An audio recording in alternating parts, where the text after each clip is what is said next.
So good morning students, welcome back. Today we'll discuss application of Biot-Savart law and we'll discuss the first application of Biot-Savart law. If you remember in previous lecture we did the Biot-Savart law. Okay, Biot-Savart law is applicable when current flows in the small partial length of the wire. Okay, and it produces magnetic field dB equals to mu naught upon 4 pi IDL sin theta by r square. Okay, and we did its vector form also. So that is the mathematical form of Biot-Savart law. But today we'll discuss its first application, and our first application is magnetic field at the center of current carrying coil. Look at students, today we are going to discuss one of the most important application, magnetic field at the center of current carrying coil. So first of all, I'm going to make the coil.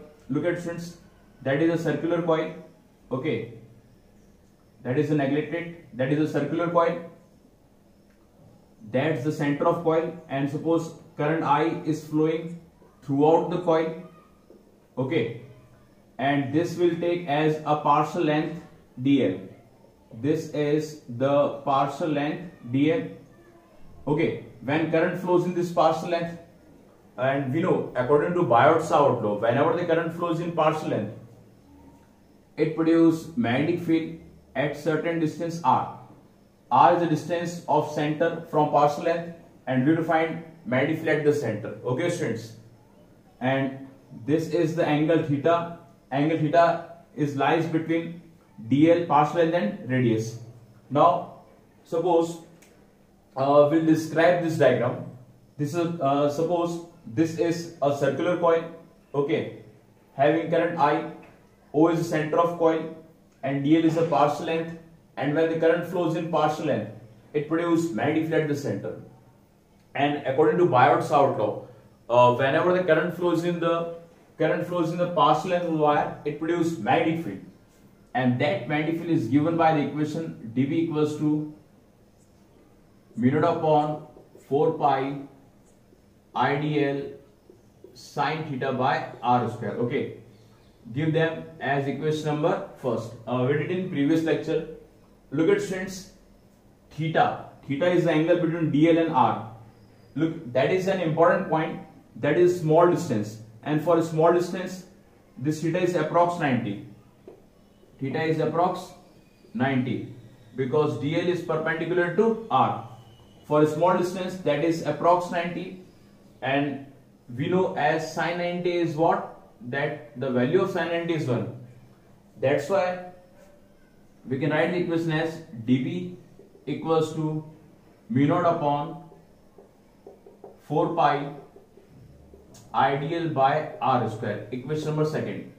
So we found the magnetic field, but this magnetic field is generated by only this small portion, only this small segment, this small element. But we have to find magnetic field at center due to entire coil. Okay, circular coil. So for finding total magnetic field of the coil, we'll integrate both sides. So integrating both sides. So look at friends, integration of dB, integration of mu naught upon 4 pi IDL by r square. Now students, we did integration both the side. Now you can take a screenshot because I'm going to remove these two steps. Okay students, so now I'm going to remove these two steps, and when we integrate, we know very first formula, integration of dx is x. On account of that, integration of dB will be what? B.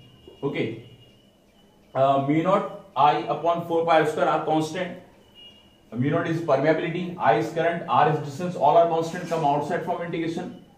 So mu naught I upwards and 4 pi r square comes outside. Okay, because these are constant, and there remains only dl because length will be variable. Now students, what is the meaning of here integration of dl? Here the meaning of integration dl is what? Total length of the coil. Total length of coil, and as the total length of the coil, we'll take circumference, that is 2 pi r. Okay, this total length is what? 2 pi r circumference, so it becomes 2 pi r. Here instead dl, I'm going to write mu naught I upon 4 pi r square as it is, and here I'm going to write 2 pi r. Now students, pi to pi cancel out, 2 to 4 cancel out 2 times, so we'll get b equals to mu naught I, okay, upon r to r square cancel out 2r. So we'll get the very first form, mu naught I upon 2r, where mu naught is the permeability, I is current, and r is the radius, having distance of center from partial length we can take radius.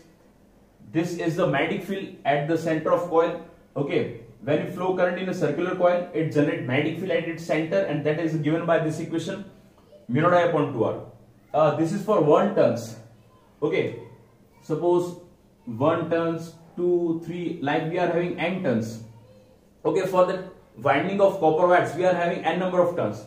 This is the magnetic field only by single turns if we are having n number of turns. So in that case, what will be the magnetic field? Look at it.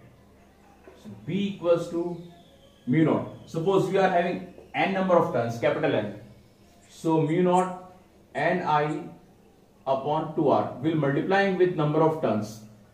This is for single turns if we are having n number of turns. So mu naught Ni upon 2r. This is the magnetic field at the center of current carrying coil, and this is our first application. This is the application of Biot-Savart law, magnetic field at the center of current carrying coil. Okay students, just to form mu naught I upon 2r, either mu naught Ni upon 2r. Later on we'll discuss numerical on this first application.